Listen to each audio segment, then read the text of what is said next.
Mga kapatid, sinasabi ng ilan na sila raw ay hindi simbahan kundi kaharian, kilusan o kapatiran. Pero kung titingnan, ginagamit din nila ang pananampalataya para manghimasok sa politika.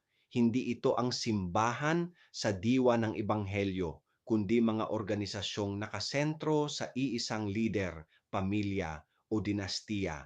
Ang Kingdom of Jesus Christ ni Kibuloy, ang Jesus is Lord movement ng mag-amang Villanueva at ang Iglesia ni Cristo ni Eduardo Manalo ay pawang may impluensyang kayang magpabago ng takbo ng halalan. Pero kapag ang kapangyarihang espiritual ay ginawang sandata sa politika, nabubura ang tunay na diwa ng paglilingkod.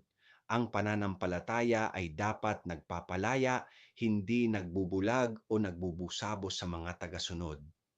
Ako si Padre Jesse Galilea, may pusong Pinoy, kasama mo sa pananalig at pakikibakang panlipunan. Hanggang sa muli mga kapatid,